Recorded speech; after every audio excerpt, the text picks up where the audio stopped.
L'eau a toujours eu une place centrale dans les traditions spirituelles du monde entier, et le bouddhisme ne fait pas exception. Mais pourquoi un simple acte comme se laver les mains peut-il avoir un impact profond sur notre vie, notamment sur notre relation avec l'argent et la prospérité? La réponse réside dans l'idée que la purification extérieure reflète une purification intérieure. L'eau est bien plus qu'un élément physique.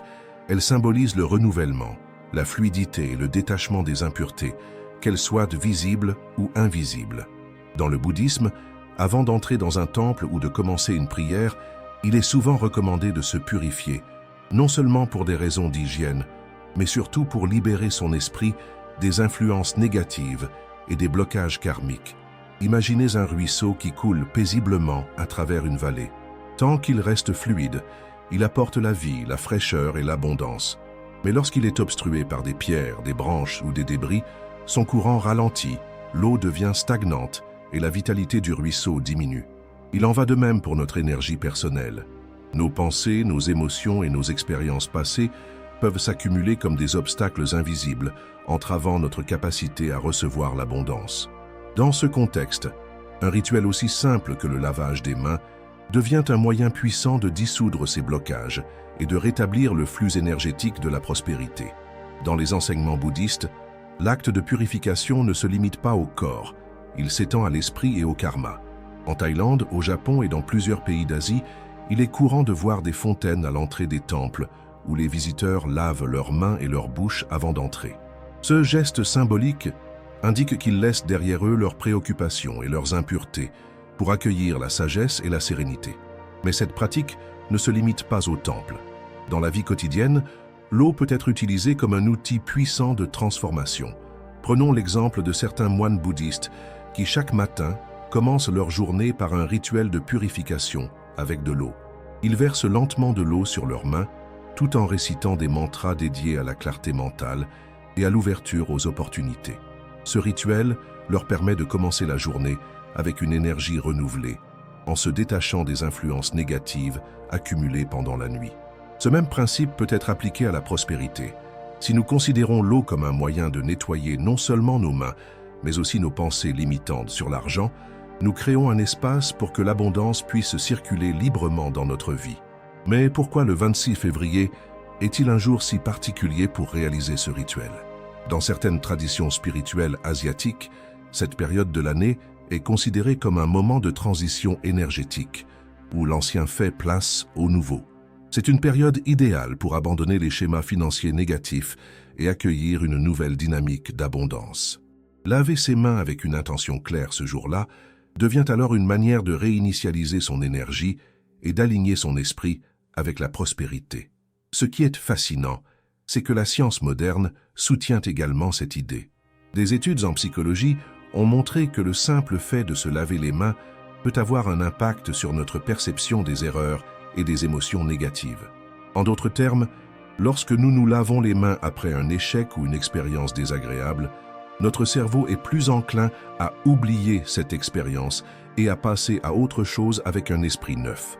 Imaginez maintenant l'impact que cela peut avoir si nous associons consciemment cet acte à notre relation avec l'argent.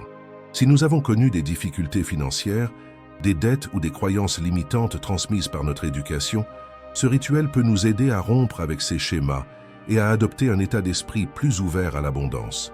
Dans plusieurs traditions bouddhistes, l'idée d'accueillir la prospérité passe aussi par l'état d'esprit avec lequel nous réalisons nos actions.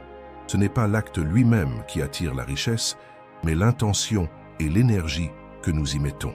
Se laver les mains avec la conscience que l'on élimine les blocages liés à l'argent et que l'on ouvre la porte à de nouvelles opportunités transforme un geste anodin en une clé puissante vers la prospérité. Mais un élément clé reste encore à découvrir. Avec quoi faut-il se laver les mains pour amplifier encore plus cette énergie d'abondance? Certaines traditions bouddhistes et ésotériques ont identifié un ingrédient spécifique qui, combiné à l'eau, agit comme un catalyseur énergétique. Ce composant, utilisé depuis des siècles dans les rituels de purification et de prospérité, possède des propriétés étonnantes. Découvrez dans la prochaine partie comment l'intégrer à votre rituel du 26 février pour maximiser ses effets. L'acte de se laver les mains, lorsqu'il est effectué avec conscience et intention, devient bien plus qu'un simple geste d'hygiène. Il se transforme en un véritable rituel énergétique. Mais pour amplifier encore davantage son pouvoir, il existe un ingrédient spécifique qui, depuis des siècles, est utilisé dans diverses traditions spirituelles pour la purification et l'attraction de la prospérité, le sel. Cet élément, souvent perçu comme anodin dans notre quotidien, possède pourtant une symbolique puissante et des propriétés qui dépassent de loin son simple usage culinaire. Dans de nombreuses cultures, le sel est considéré comme un purificateur naturel. Son utilisation remonte à l'Antiquité, où il servait non seulement à conserver les aliments, mais aussi à protéger les lieux et les individus contre les influences négatives. Les Romains, par exemple, jetaient du sel dans le feu lors de leurs cérémonies religieuses pour éloigner les mauvais esprits. Dans le shintoïsme au Japon, le sel était répandu devant les maisons et les commerces pour chasser les énergies néfastes et attirer la bonne fortune. En Inde, il est utilisé dans des rituels pour nettoyer l'aura des personnes et des espaces, assurant ainsi un flux énergétique harmonieux. Mais quel est le lien entre le sel et l'abondance? La réponse réside dans sa capacité à dissoudre les énergies stagnantes et à créer un espace propice à la circulation des bonnes vibrations. Imaginez que votre relation avec l'argent soit comme une rivière. Si cette rivière est obstruée par des blocages émotionnels, des croyances limitantes ou des expériences négatives du passé, son flux sera ralenti, voire interrompu.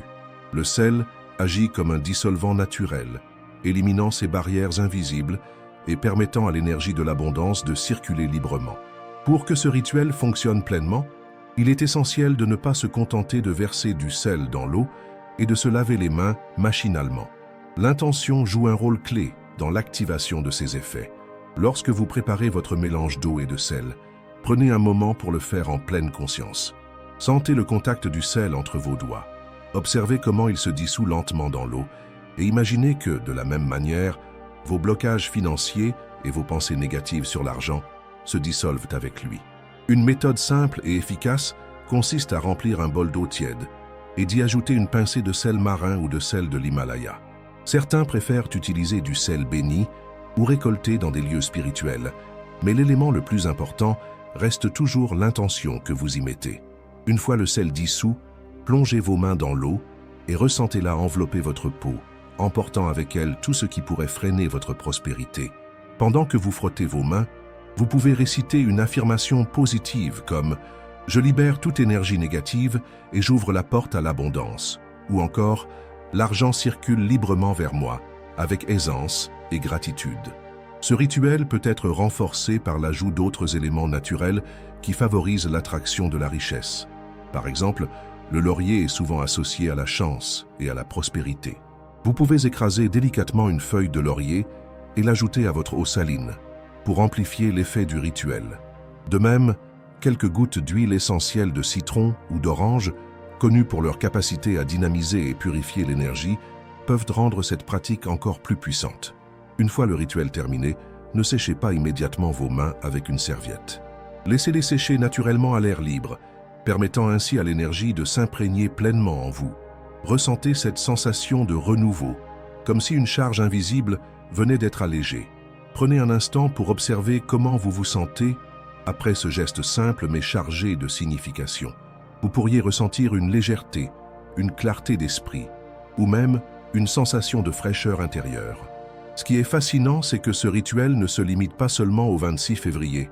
Bien que cette date soit particulièrement propice à la réinitialisation énergétique et à l'alignement avec l'abondance, vous pouvez l'intégrer à votre routine chaque fois que vous ressentez le besoin de vous libérer d'un poids financier ou de réaligner votre vibration avec la prospérité. Certaines personnes choisissent de le faire avant une négociation importante, avant d'accepter une nouvelle opportunité professionnelle, ou simplement lorsqu'elles sentent que leur relation avec l'argent devient tendue ou anxiogène. Et justement, après avoir nettoyé et rechargé vos énergies grâce à ce rituel, comment faire en sorte que cette abondance continue de croître et de se manifester dans votre vie? L'étape suivante est cruciale. Elle repose sur le pouvoir de l'intention et de la reprogrammation mentale. Car attirer l'abondance ne se limite pas à un acte symbolique, il faut aussi apprendre à aligner nos pensées, nos croyances et nos actions avec cette énergie de prospérité. Comment transformer un simple rituel en un véritable appel magnétique pour l'argent? Si vous voulez attirer l'abondance dans votre vie, commencez dès maintenant en posant une intention puissante. Écrivez en commentaire « Je veux être riche » et affirmez votre engagement envers la prospérité. Ne partez pas sans vous abonner à la chaîne et activer les notifications pour ne manquer aucun enseignement qui transformera votre relation avec l'argent et l'énergie de l'abondance.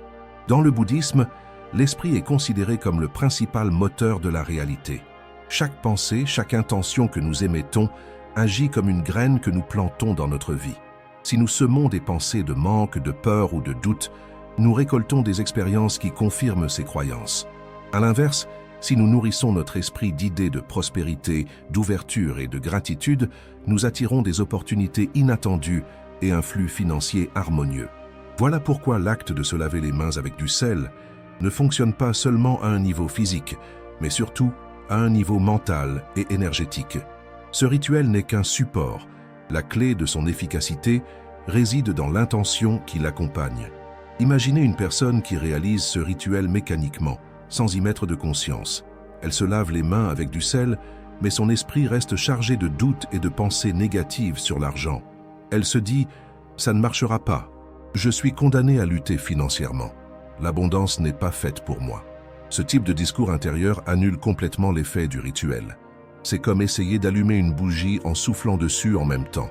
L'intention de lumière est là, mais l'énergie contraire est plus forte et finit par l'éteindre.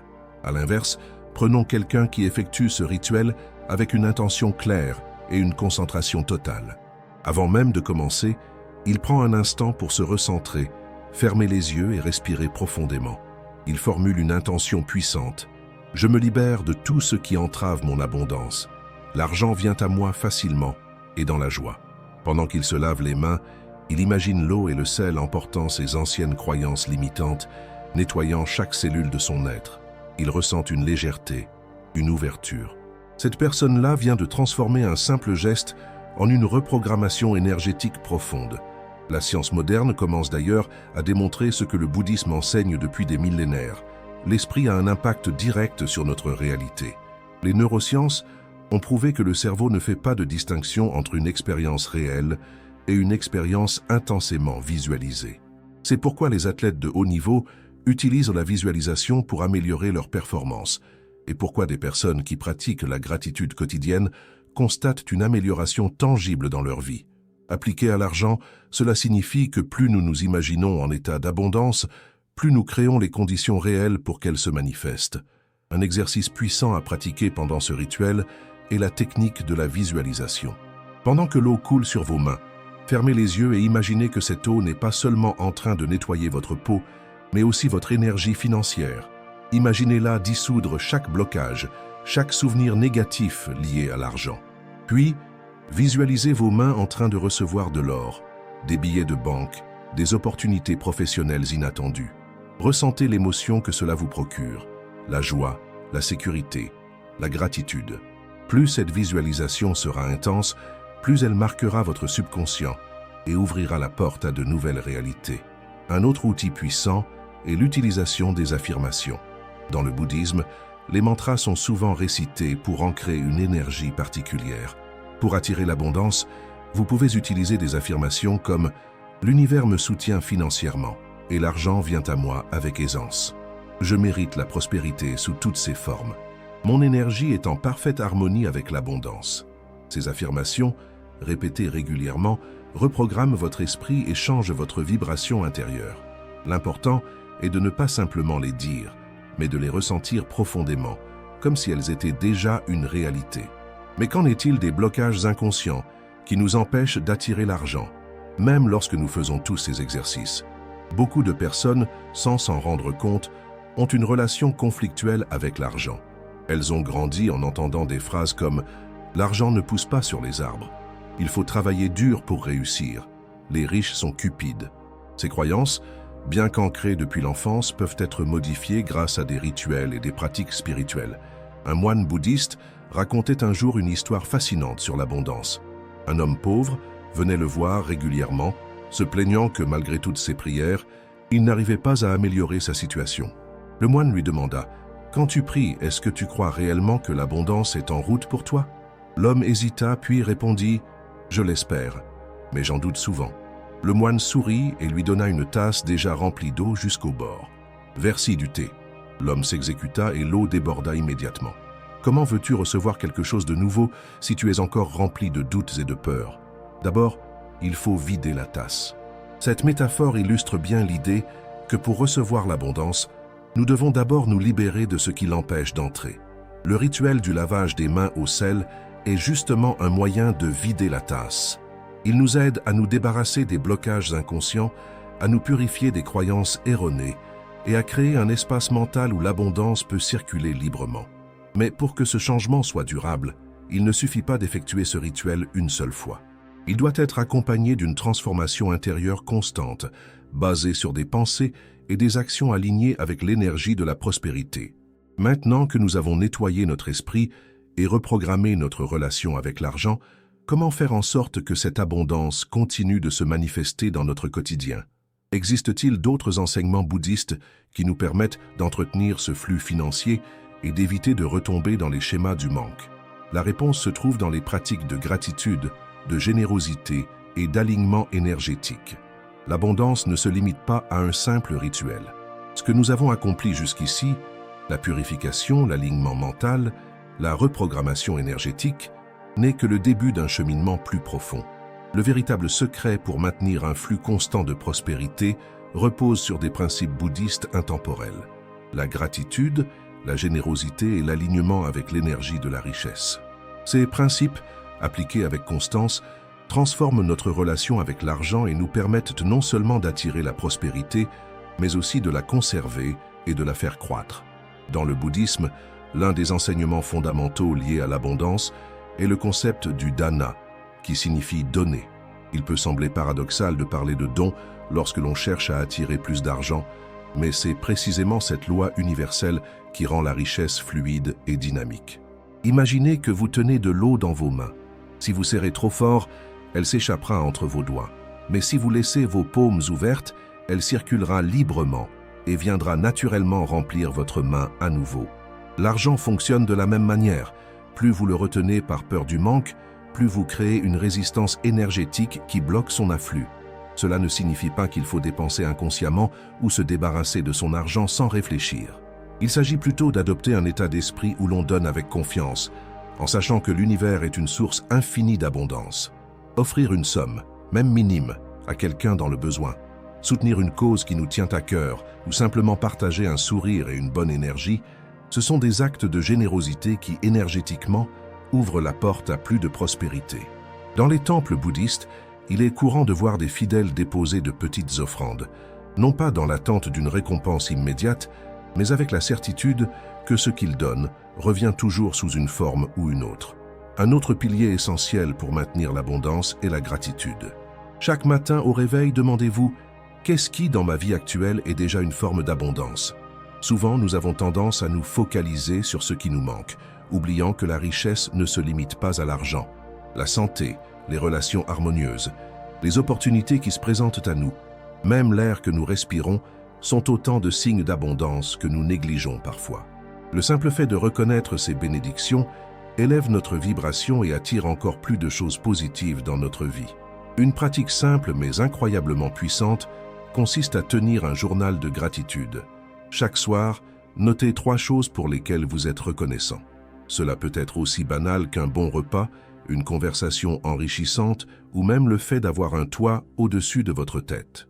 Cette habitude modifie progressivement votre perception et vous fait réaliser à quel point vous êtes déjà dans un état d'abondance, ce qui renforce encore davantage l'attraction du bien-être matériel et financier.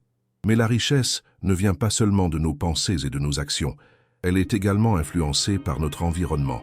Dans le bouddhisme, il existe un concept appelé Chi, l'énergie vitale qui circule autour de nous. Un espace encombré, désordonné ou chargé d'émotions négatives peut devenir un obstacle invisible à la prospérité. C'est pourquoi il est essentiel de nettoyer régulièrement son espace de vie et de travail en éliminant tout ce qui ne sert plus et en créant un environnement propice à l'énergie de l'abondance. Dans le Feng Shui, qui partage plusieurs principes avec le bouddhisme, on recommande de placer un bol d'eau avec des pièces de monnaie près de l'entrée de la maison, pour symboliser l'appel de la richesse. De même, allumer une bougie dorée en visualisant l'abondance peut aider à ancrer cette intention dans votre espace. Ces petites actions ne sont pas de la magie, mais des outils puissants pour conditionner votre esprit à attirer la prospérité.